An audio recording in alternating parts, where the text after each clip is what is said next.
Gek oor haar eie Afrika Ondier, episode 78. Ek hardloop 'n bietjie laat. Ek sukkel met hierdie episode, maar kom ons kyk maar hoe werk dit. Episode 78, gek oor haar eie Afrika Ondier. So waar kry sy dit reg om op skedule te bly ten spyte van 101 onderbrekings? Lia tik af wat reeds gedoen is op haar lyste.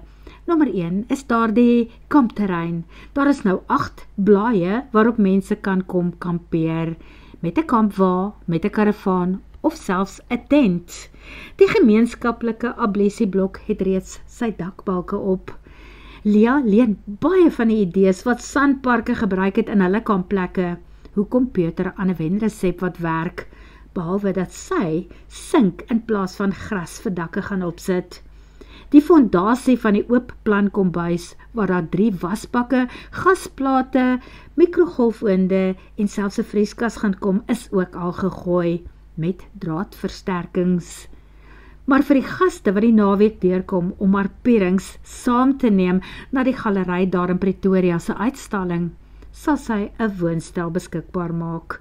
Al het hulle gedink om ook te kamp. Nee, sy sal eers volgende week kampeerders kan ontvang. Die plek sal dan eers reg wees. En miskien sal sy dan een van die eerstes wees om daar te gaan kamp met haar daktent op haar chimney, net om te toets of alles werk, dalk sommer 2 dae uit.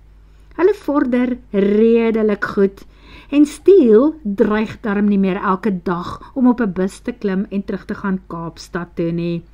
Hy en sy bouers het intussen geleer om vir Lia te vertrou. Sy betaal gereeld.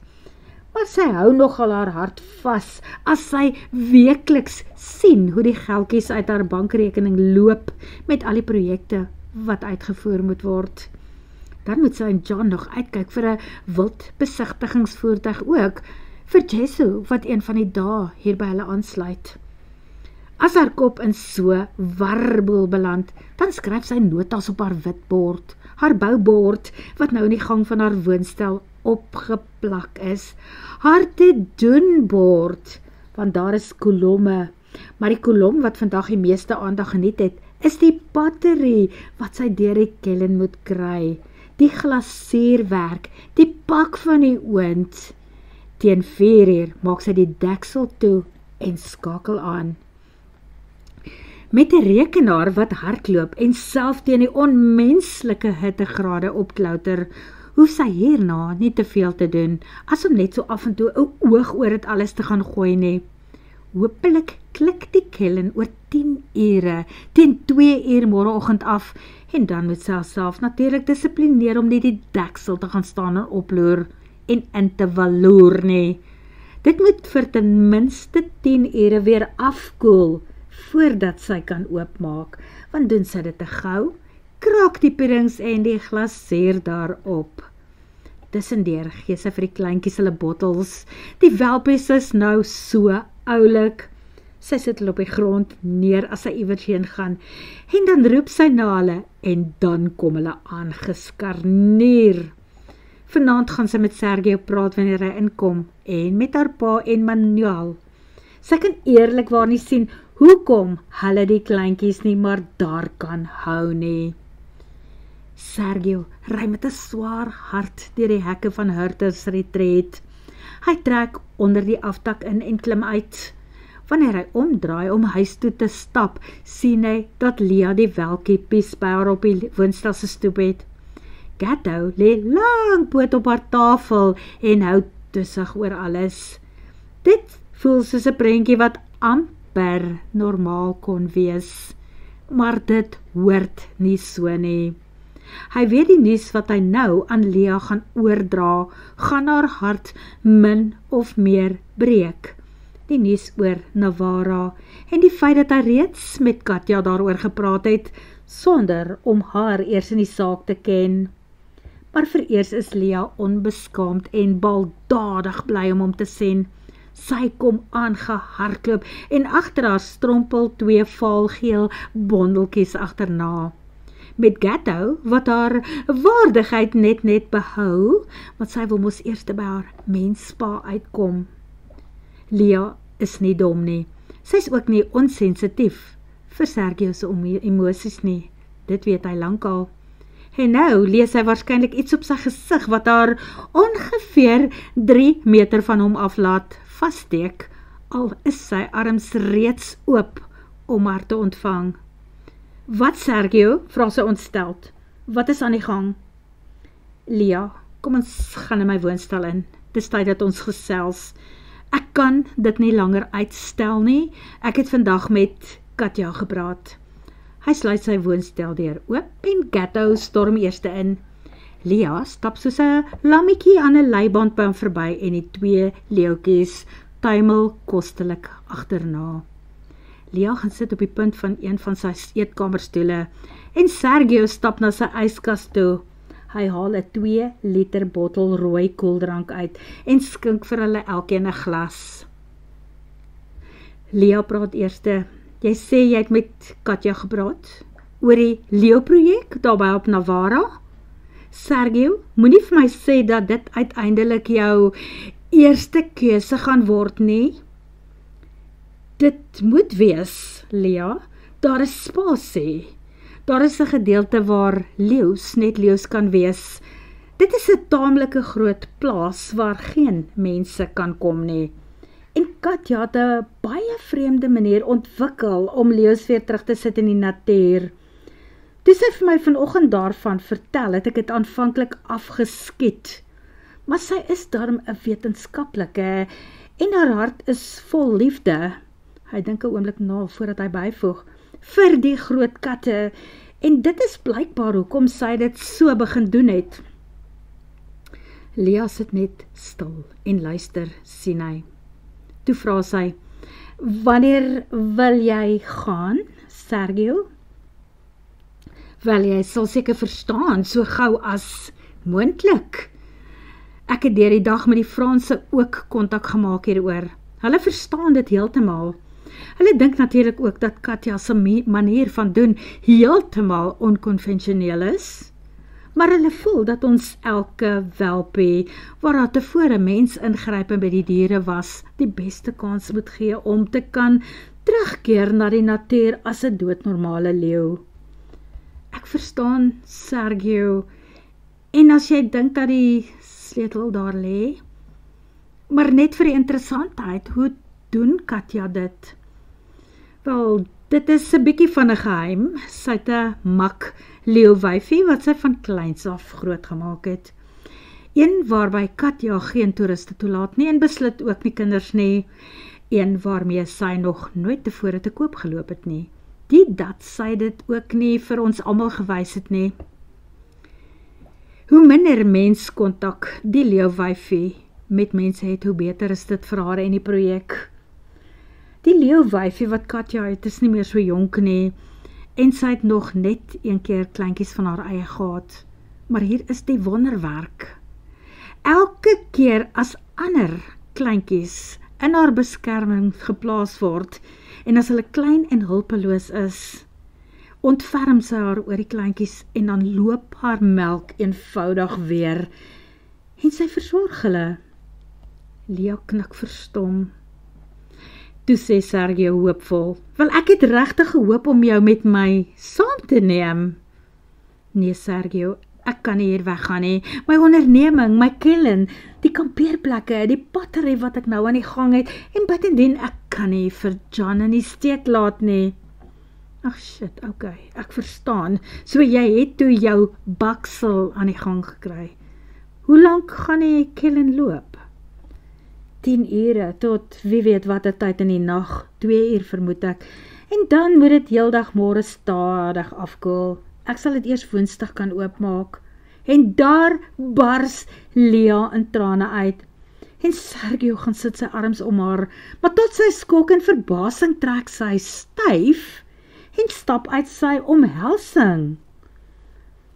Daar is 'n klop aan sy binnendeur, dis Maria wat roep.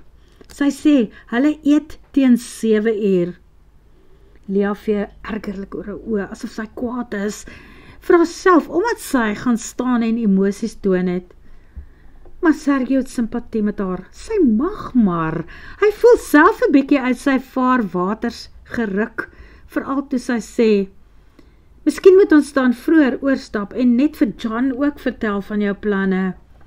Is reg so, my engelpop, maar ek het regtig gehoop om jou met my saam te neem. Sergio laat sak sy arms. Dit hang nou lammerig daar langs sy sye. Hy en Lea is 'n span. Maar sy sê, jammer Sergio, dis onmoontlik. Skus, maar ek gaan net vinnig 'n draai by my Kellen maak. Sal ek saamstap? Ek wil sien, sê hy hoopvol. Nee, los my uit, gee my 'n paar minute alleen. Ek het tyd nodig om te verwerk wat jy nou vir my gesê het. Kan ek die welpies maar by jou los? Natuurlik, maak net die deur toe, sodat hulle nie weer agter jou uitglip nie. Ek moet in elk geval vinnig stort, dan sien ek jou met aandete. Sy maak net 'n gebaar in die lug en daar trek sy. Sergio draai die krane van sy stort opentrek uit. Hy het geweet dat Lea dalk nie van sy voorstel gaan hou nie, maar hy het vir geen oomblik gedink dat sy dit so erg gaan vat nie. En hy het nogal gedink hy gaan vir haar vertel van die moeder pofadder se probleme van die dag. Nou sal hy dit nie kan waag nie. Natuurlik sal sy dink dat dit ook sy skuld is, dat die slang arend vir ma vir middagete weggevoer het. Dan sal dit seker nie help om te probeer troos, om te sê dat sy dalk self 'n ma met 'n nes, met 'n kleintjie of 2 is, en het wat moet eet nie. Die natuur kan nogal ingewikkeld wees, maar vroumense is meer ingewikkeld. Lea lei nie net aan skok nie, sy is skielik eisenswekkend en woedend kwaad vir Sergio. Natuurlik moet sy seker aanvaar dat hy moet gaan waar sy werk omneem, maar om sommer net alle wortels het op Hirtes retreat te wil uittrek vir 2 baba leeuwtjies. Hy is bereid om haar en almal hier te los. 2 baba leeu's teen 20 leeu's in sy teelprogram en al die ander leeu's wat nou in die groter omgewing ingetrek het, sy betrokkenheid by die olifante, buffels, zebras en wat ook al van oral af ingevoer en herfgevestig word hier. En wat van hulle almal? Sy tweeling, sy pleegbabas.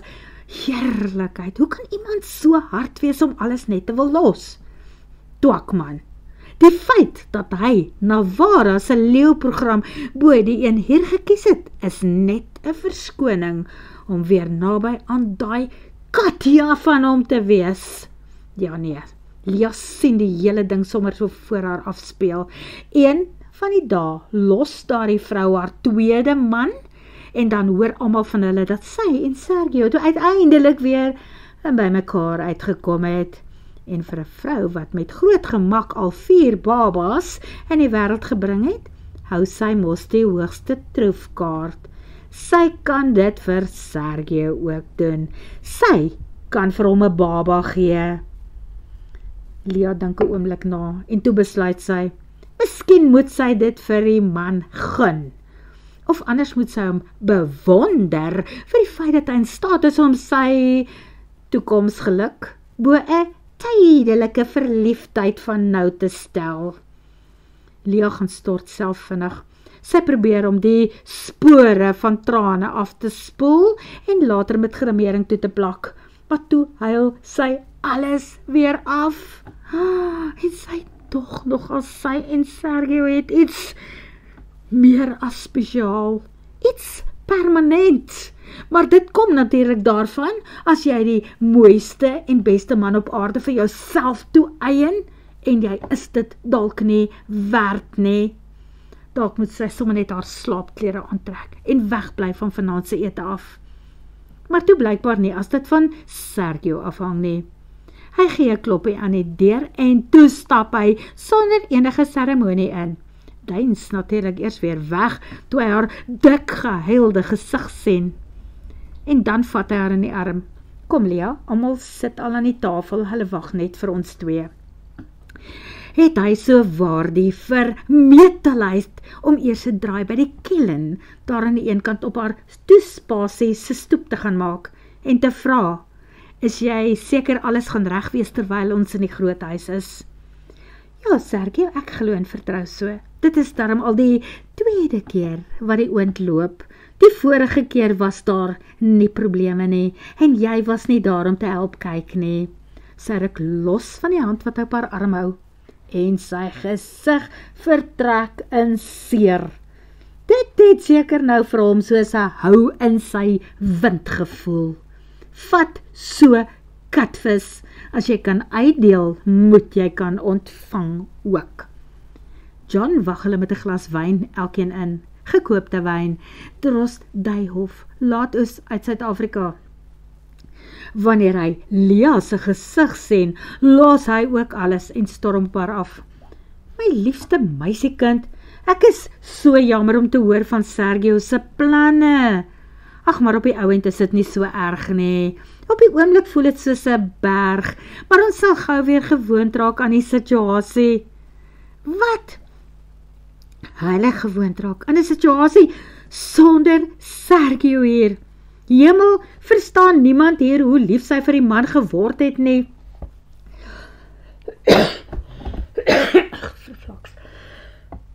Ekskuus, sal hulle hom nie ook mis nie. Sergio sê vir my dat jy nie kan sien om saam met hom te gaan nie. Dit is nogal jammer. Hy gaan waarskynlik sy hande vol hê met die leeu's, verklaar Maria. Ja, seker met die leeuwtjies, maar meer met die sexy Katja, om haar van sy lyf af te hou, dink Lia by haarself. Toe sê Sergio, ek oorweeg het om maar vir Rory te vra om dan saam te gaan. Ek weet net nie hoe gemaklik hy is met vlieg in 'n mikroligte vliegtuig nie. Dan weeg hy natuurlik seker dubbel wat Lia weeg, en met die leeuwtjies by sy voete gaan die vrag nogal swaar wees. Ek is bietjie bekommerd, want hulle het nou geleer om vir haar te luister, maar hulle ken nie sy stem nie. Ja, en jy kan nie daarbo in die lig met iemand sit wat paniekerig raak nie. Dit is daarom een ding van Lia, sy verstaan van stilsit en selfs nat word al ry ons deur 'n reënbui, maar nie dat dit nou hierdie tyd van die jaar reën nie. Onthou jy daai keer toe ons 'n noodlanding moes maak? Val dit Manuel ook by. Lia was nog klein, toe sit sy daarvoor by jou op die skoot, John. Toe sê jy, Lia, hier is 'n krisis, gaan sit agter by oom Manuel. Toe klim sy oor jou skouer en kom sit stroop so deur op my skoot. Nee, trap Sergio hulle uit. Hoe kon julle so maak? Dit is roekeloos om 'n klein dogtertjie heen en weer in 'n vliegtuig te laat klouter. Ag, moenie worry nie man, John het haar altyd met 'n tou vasgebind. As dit sou gebeur dat sy val, sou dit darm nie tot op die grond gewees het nie. Troos Manuel. Ek wil nie daarvan hoor nie.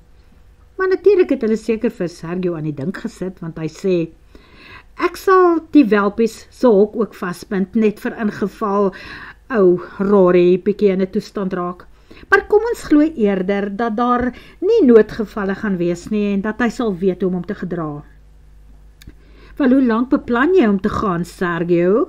Vra Maria, terwyl sy die frikadelle langs die kapok aardappels in die middel van die tafel neersit. Lia dra stap kombuis toe om die gemengde groente te gaan haal, maar sy maak gou, want sy wil hoor wat Sergio gaan antwoord. Hoe lank ek wil gaan? So gou as moontlik. Oggend uit, een nag se oorslaap om seker te maak dat daar die sogenaamde pleegleeuma bereid is om ons kleintjies te versorg. En as dit werk, kom ek die volgende dag al terug. Ek kan nie te lank van die hospitaal en leeuplaas af weg wees nie. Amper laat val Lia 'n hele bak met groente. Wat? Dan is jy nie van plan om jou werk en blyplek hier te los en permanent daarop Nawara te gaan inval nie? Sergio kyk verbaas na haar. Nee, beslis nie. Kyk, my baase is baie toegeeflik, maar as ek dit doen, sal hulle my fire. Ek wil nie my werk hier verloor nie, en ek bly al te lekker hier op 'n Hurters Retreat, boonop het ek die oulikste vrou in die heelal aan my sy.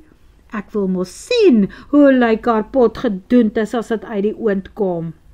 Lia plak die groente op 'n maatjie neer. Sy draai om en bal haar vuiste terwyl sy op Sergio afstap. Sy oë draai in die ronde. Hy soek 'n ontsnaproete, maar sy gaan hom nie laat wegkom nie. Sy trap vas, mik en slaan. En hy vang haar vuisie ewe behendig. Trouwens, hy dop haar om en trek haar hele lyf rugkant eerste teen hom vas. Dit is selfverdediging, want dit maak dat haar buitkant aan die ander kant is. Jessie, maar jy is vandag moeilik, sê hy verontwaardig. Het jy vanoggend met 'n verkeerde voet uit die bed geklim? Het ek iets gedoen wat jou kwaad gemaak het? Hoekom grind jy my so oor alles? Oor jou gebrek aan kommunikasie. Ek dog jy beplan om permanent te verhuis na Wara toe, omdat Dr. Katja so fantastiese leeuprogram daar aan die gang gesit het, en julle wil kleintjies groot maak daar. Nee, sy het nog glad nie 'n fantastiese leeuprogram daar aan die gang nie. Sy wens seker sy het een aan die gang, maar sy het wel 'n oulike plan gemaak om weesleeuwtjies weer terug in die natuur te hervestig. En hulle het die ruimte daar, en aangesien die wêreld om hulle nie so dig bevolk soos hier is nie, behoort die leeuwtjies nie sommer in mense wat te voet beweeg vas te loop nie.